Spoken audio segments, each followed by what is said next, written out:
Conflit du Tchad, nouveau renfort militaire français envoyé à N'Djamena et en Centrafrique. Le colonel Kadhafi met en cause la présence française et nie toute intervention libyenne. Friction entre Paris et Washington sur la nature des contacts entre les deux capitales au sujet du Tchad. La rentrée syndicale et l'emploi, le secrétaire général de la CGT, Henri Krasuki, pour la négociation et la modernisation dans les entreprises. Un témoignage sur l'utilisation de clauses Barbie par les services secrets américains après la guerre, celui de l'ancien officier responsable de Barbie à l'époque. La rocambolesque évasion de Licio Gelli, le grand maître de la loge maçonnique italienne P2, il aurait quitté Monaco pour l'Amérique latine. Madame, Monsieur, bonsoir. La France intensifie sa présence militaire au Tchad et dans les pays voisins.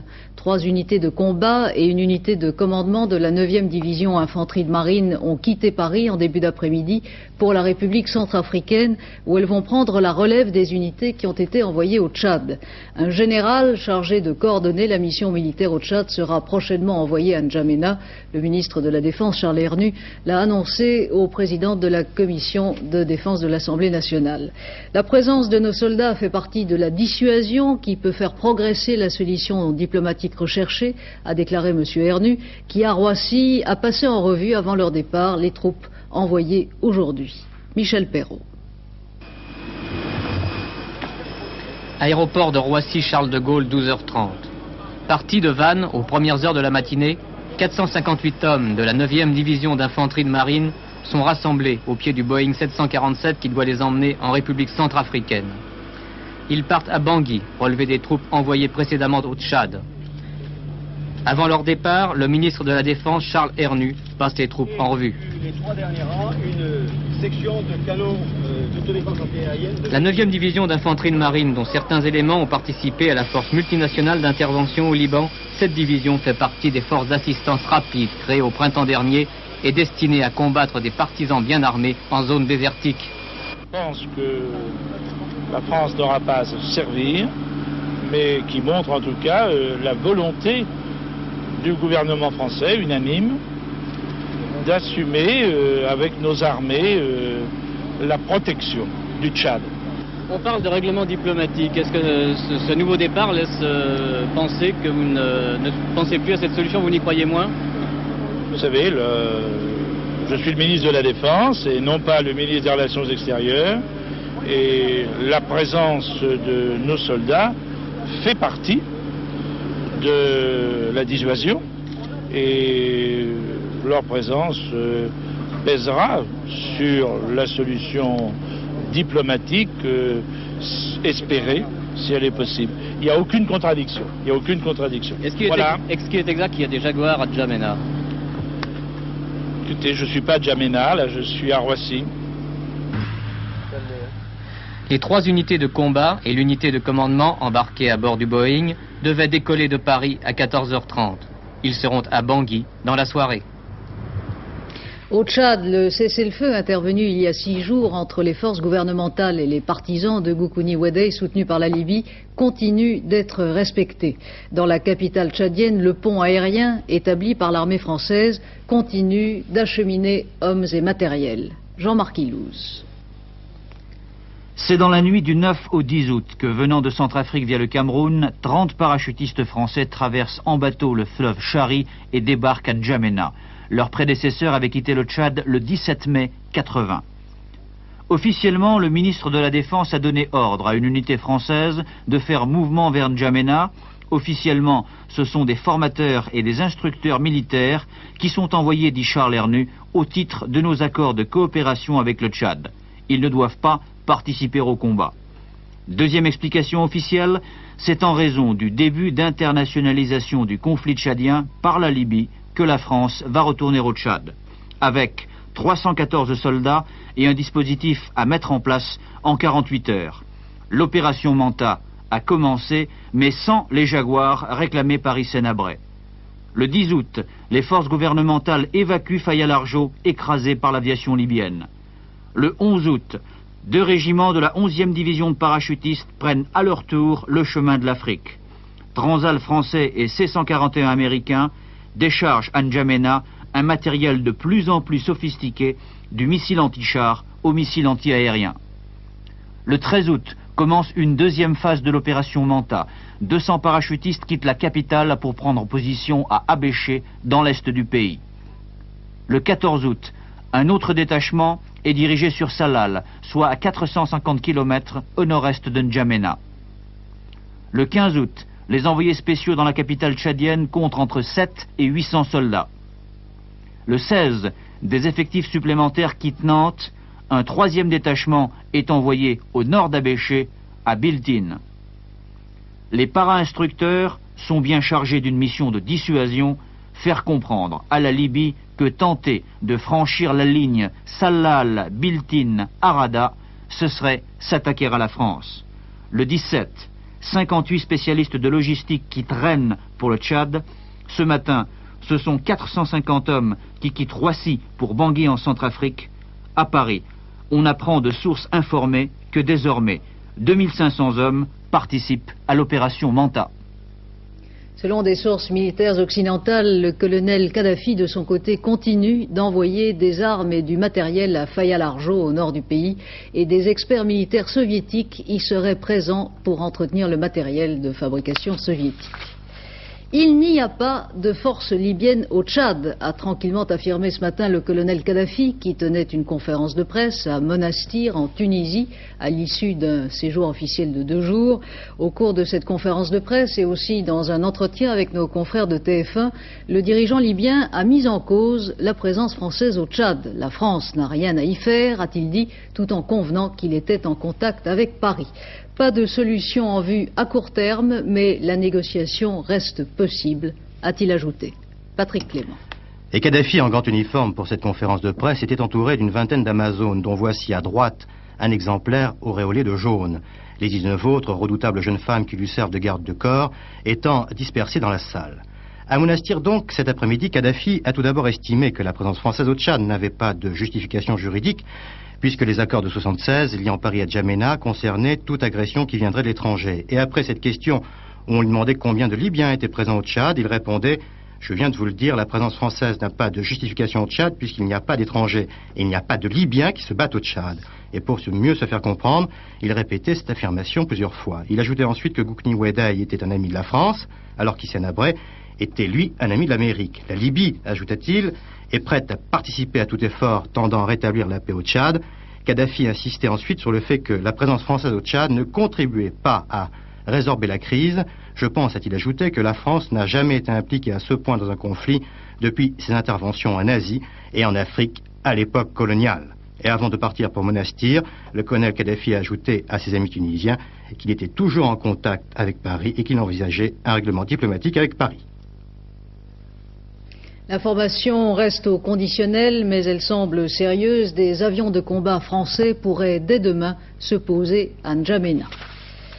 Malentendu ou désinformation, les deux termes ont été employés par la Maison-Blanche en réaction aux propos attribués récemment par le journal Le Monde au président Mitterrand au sujet des contacts entre Paris et Washington sur le Tchad. Malentendu, a dit officiellement hier soir le département d'État.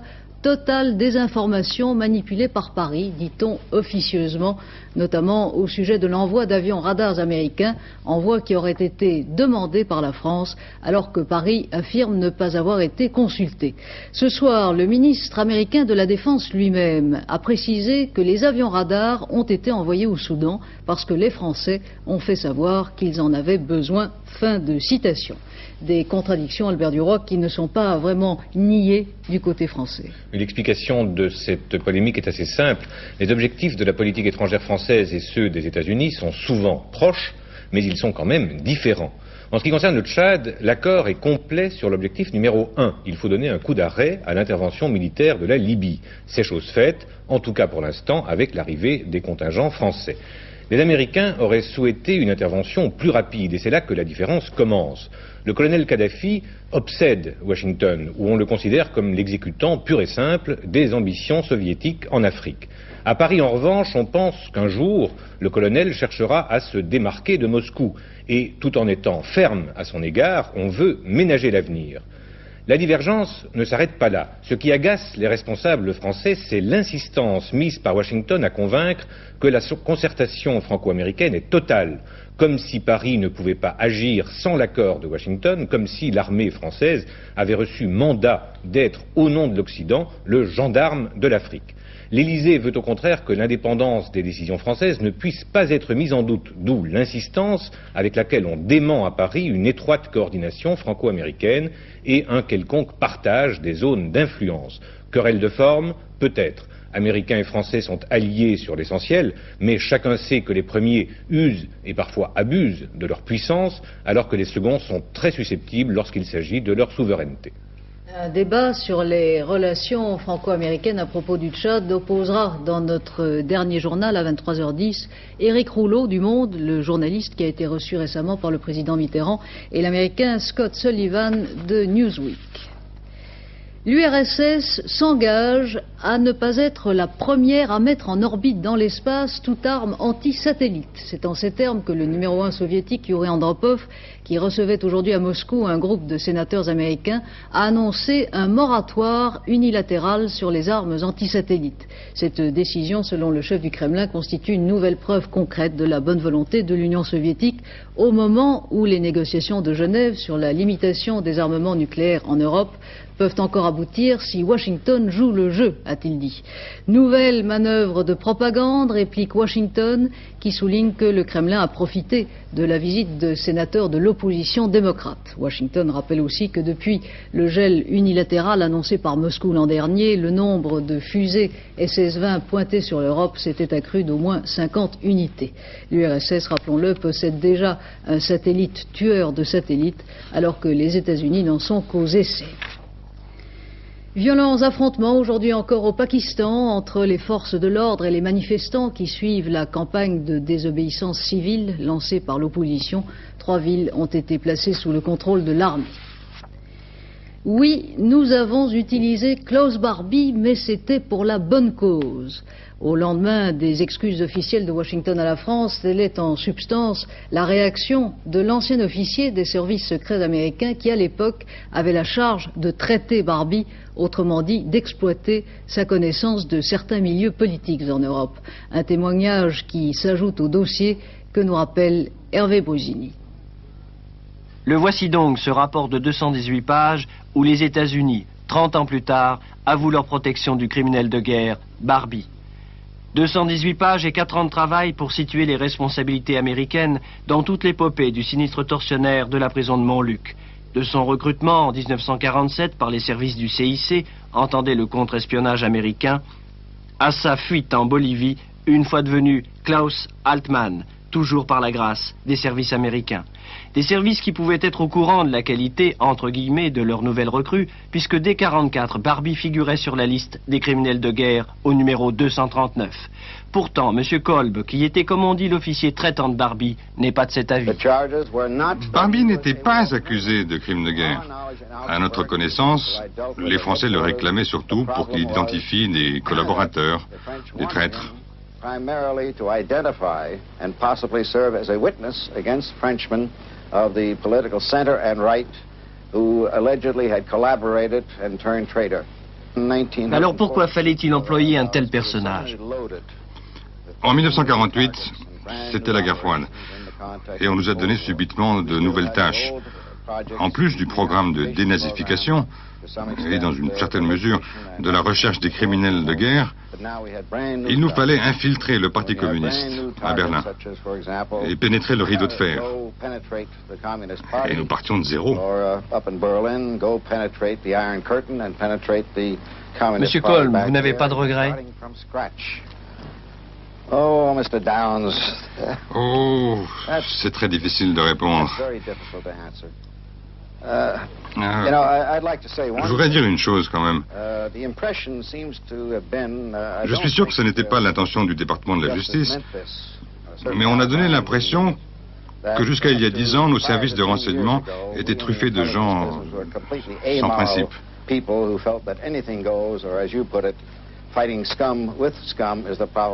faux. Il y a eu des cow-boys de ce genre. Et il y en a sans doute encore. Place maintenant à l'économie et d'abord au dollar. La devise américaine continue de baisser, 7 francs 91 aujourd'hui à Paris. Au lendemain de la publication des 3 indices encourageants pour notre santé économique, commerce extérieur, prix et dans une moindre mesure chômage, le ministre de l'économie et des finances, en guise de commentaire, s'est contenté aujourd'hui d'un sourire discret. Rencontrant des journalistes, M. Delors a surtout insisté sur le développement de l'épargne qui, sur le marché des actions comme des obligations, s'oriente de mieux en mieux vers les entreprises, a-t-il dit.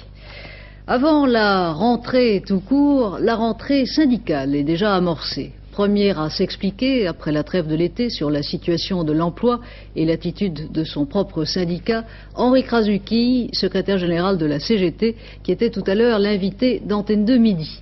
En écho aux récents propos du président Mitterrand sur la nécessité de moderniser l'industrie et ses conséquences sur l'emploi, M. Krasuki s'est dit favorable au principe et au dialogue. Pour le moment, il y a essentiellement des fermetures ou des licenciements et qui ne sont pas liés à la modernisation principalement, qui sont liés à toute autre chose et contre quoi nous appelons les travailleurs à lutter. Ce dont vous me parlez, c'est les problèmes de la modernisation. Les problèmes de la modernisation existent, mais il n'y a pas de fatalité selon laquelle la modernisation doit être facteur de chômage. Il peut bien y avoir des conséquences dans un endroit donné quand on modernise. Ça suppose qu'on crée d'autres activités. Les robots, il faut bien que quelqu'un les fabrique. Les nouvelles machines aussi. Et ça crée des nouveaux emplois, des nouvelles qualifications. On forme mieux des travailleurs. Il y a tout un enchaînement. Pourquoi ça doit conduire au chômage? Ceux qui s'attendaient à une rentrée fracassante d'Henri Krasuki seront déçus. Ton modéré et pas de surenchère de la part du leader de la CGT. Les menaces de licenciement qui pèsent selon lui sur 100 000 travailleurs ne sont pas fatales. Il convient surtout d'ouvrir des négociations pour tenter de trouver une solution acceptable. On est très loin de l'affrontement brutal que beaucoup d'observateurs craignaient. Si les salariés peuvent peser de tout leur poids dans les discussions, notamment chez Peugeot et Renault, alors la CGT accepte la logique de la modernisation. Depuis qu'elle soutient de façon critique le gouvernement, la CGT a appris à manier la nuance. Une nouvelle fois, elle veut jouer le dialogue avec les pouvoirs publics pour sauver les meubles de la vie sociale. Mais qu'on ne s'y trompe pas, le premier syndicat de France est prêt à mettre le paquet si les discussions s'enlisent et si le pouvoir d'achat connaît une nouvelle diminution. Henri Krasuki s'est dit par ailleurs profondément choqué, ce sont ces termes, par les récents propos du délégué général de la CGC, Paul Marchelli, sur l'immigration. Monsieur Marchelli, vous le savez, préconise le retour dans leur pays d'origine, dans de bonnes conditions économiques et sociales, des immigrés séjournant en France depuis moins de 10 ans. On cherche à rendre responsables du chômage les travailleurs immigrés qui ont servi l'économie du pays, c'est malsain et dangereux, réplique Henri Krasuki à la suite des critiques déjà émises par le Parti communiste et la CFDT. Il faut ouvrir le débat sur les chiffres officiels de l'emploi, déclare de son côté le président du CDS, Pierre Méhaignerie, qui demande au gouvernement de publier régulièrement le nombre de Français effectivement au travail.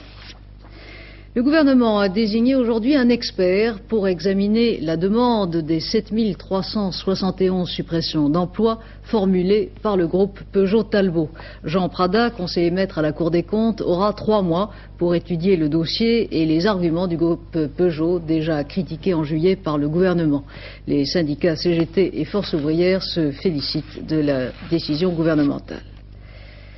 En un an, le nombre des conducteurs d'automobiles responsables d'un accident sans être assurés a augmenté de 30%.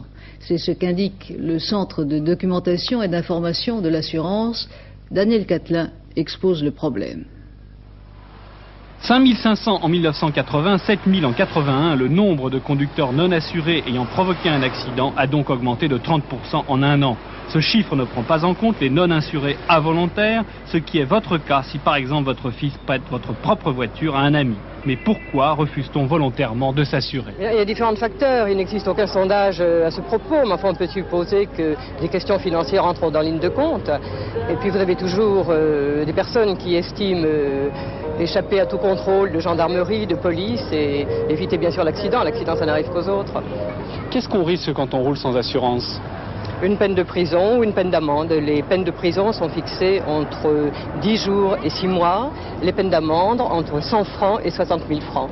Mais il existe également une autre sanction puisque le responsable de l'accident devra rembourser au fonds de garantie automobile le montant des indemnités versées à la victime, majoré d'un pourcentage de 10%.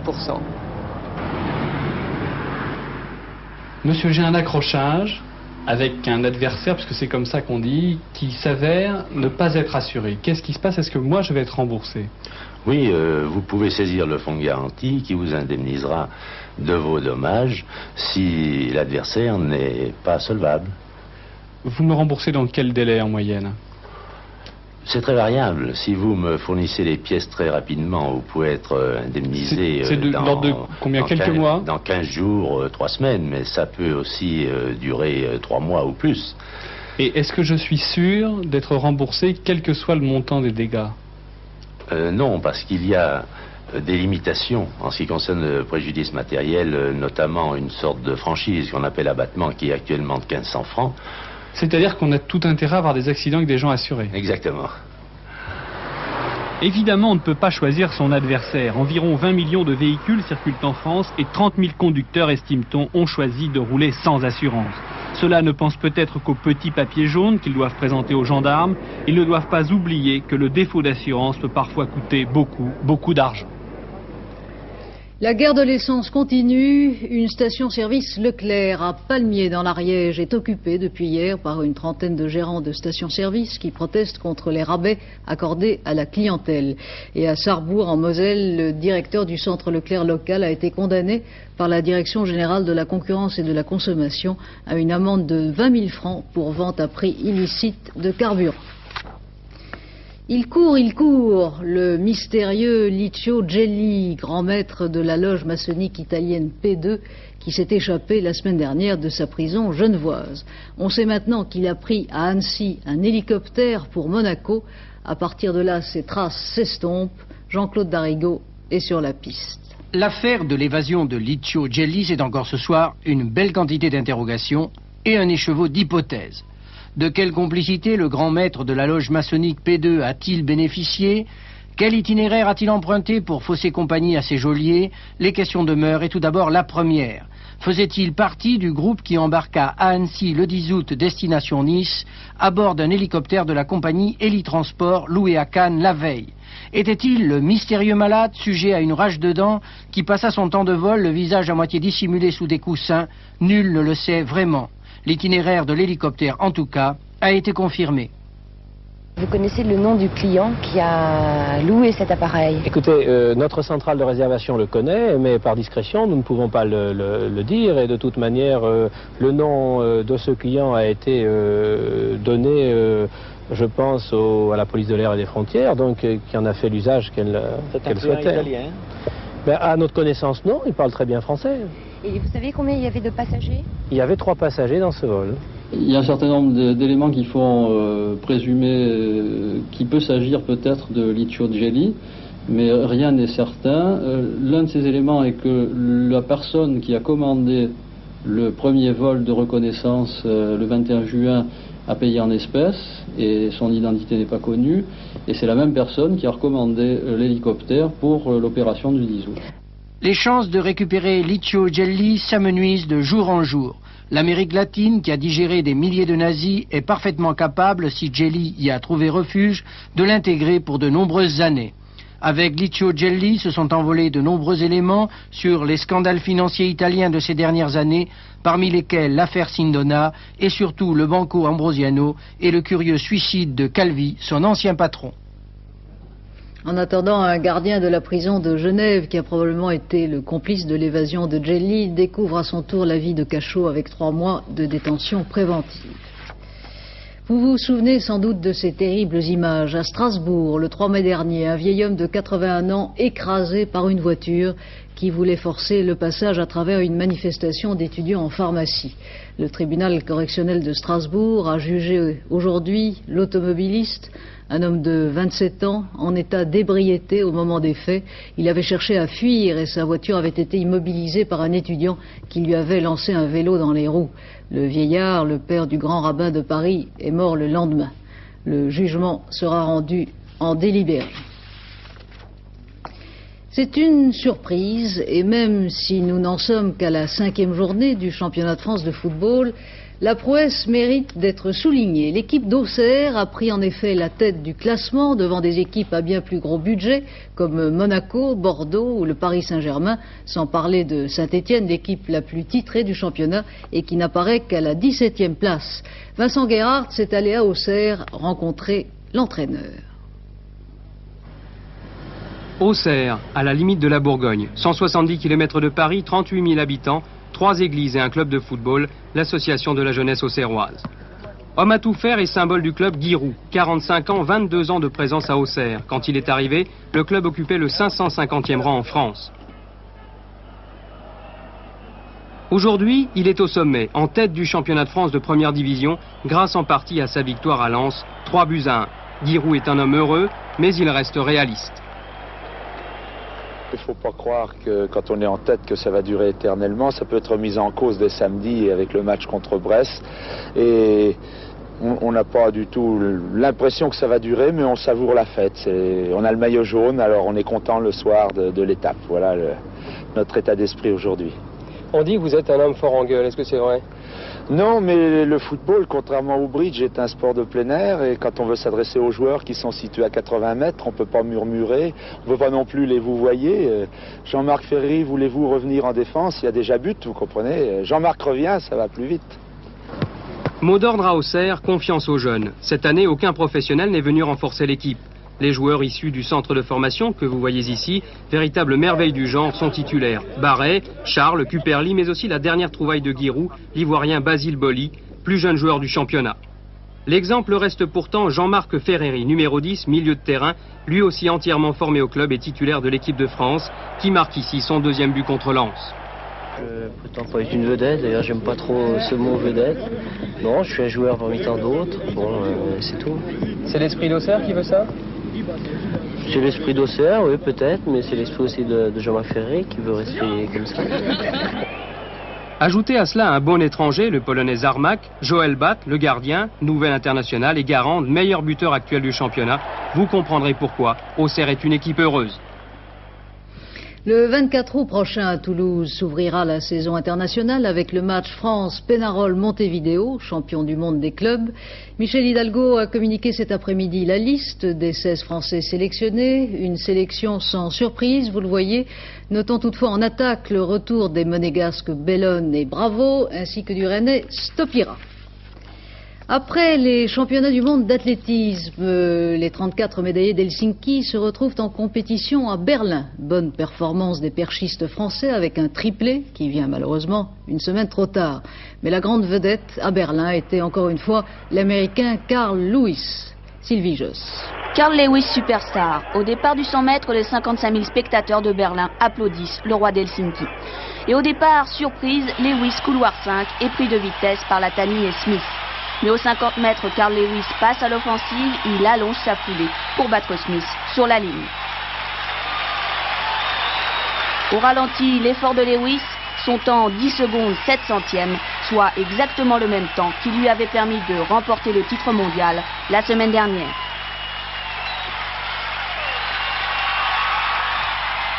Les résultats du quartet qui s'est couru aujourd'hui à Deauville, le 1, le 18, le 4 et le 16. Vos 5 francs placés dans l'ordre vous rapportent 45 066 francs et dans un ordre différent, 3 755 francs 50. Parlons du temps maintenant et d'abord d'un ouragan qui porte un nom charmant, Alicia, et qui pourtant ravage les côtes du Texas, Alain Gillot-Pétré. Oui, voici les premières images prises en début de nuit des premières rafales de vent du cyclone Alicia. Depuis, c'est le noir complet. Le Texas est coupé du monde par la violence des éléments. Avant même que l'œil d'Alicia, autour duquel les turbulences sont les plus fortes, ne frappe Houston de plein fouet et Galveston, il y avait déjà un mort, plusieurs blessés et de nombreux dégâts. C'est miracle s'il n'y a pas d'autres victimes, car de nombreux Américains ont refusé, de nombreux inconscients ont refusé d'évacuer leur maison. Ils auraient évité quoi? Ça. Ça, voici la Californie, voici le Texas, voici le golfe du Mexique, la Floride, et voici Alicia. On va grossir, on va le voir en gros plan. Il était 8 heures du matin, heure de Paris. Voici l'œil d'Alicia, là, c'est là que les vents sont les plus forts. Ils auraient évité cela, des vents de 185 km/h avec des rafales à 200 km/h tournant comme ceci, des pluies au moins 200 litres d'eau au mètre carré, une élévation de la mer de 3,60 m au-dessus du niveau normal, plus la hauteur des vagues poussées par le vent. Et encore, c'est un cyclone modéré. Le bilan demain, car on n'a aucune autre information du Texas. Pour nous, pas de cyclone, fort heureusement, demain, mais la situation est bloquée. Je me retourne de nouveau vers la photo satellite, cette fois c'est le satellite Météosat. La situation est bloquée par un anticyclone qui est sur l'Europe centrale, qui fait venir de l'air chaud et instable sur la France, et cette dépression, cette ligne de nuages va rester bloquée pendant 2 à 3 jours sur l'ouest du pays. C'est pas trop mauvais dans la journée, mais des orages le soir. Voici la carte pour demain. Donc sur la moitié est, des brumes le matin, du soleil l'après-midi, c'est du grand beau temps. Sur la moitié ouest et surtout du sud de la Bretagne au Pays Basque, des nuages avec de petites pluies et aussi des orages isolés. Orages et pluies qui auront tendance à gagner vers l'intérieur en cours de journée. Cela sera valable vendredi et samedi. Les températures sur la moitié nord sont en hausse. Elles vont de 24 à 28, 29 degrés. Sur la moitié sud stationnaire, cela va de 25 à 30 degrés à Perpignan. Demain, c'est le vendredi 19 août, 3 minutes de soleil en moins, levé 6h49, couché 20h58, c'est la Saint-Jean-Eudes et le prochain cyclone s'appellera Barry. Et pour votre information, Alain, on a beau être riche, si on veut être nu, il faut l'être seul ou presque. Christina Onassis vient de l'apprendre à ses dépens. Elle voulait adhérer au premier club de nudistes officiellement autorisé en Grèce. Les membres n'en veulent pas, nous sommes des naturistes sérieux, ont-ils dit. À 23h10, vous avez rendez-vous avec Isabelle Béchler pour notre édition de la nuit. Demain à 12h45 avec Hervé Chabalier. Et j'aurai le plaisir de vous retrouver demain à 20h. Très bonne soirée.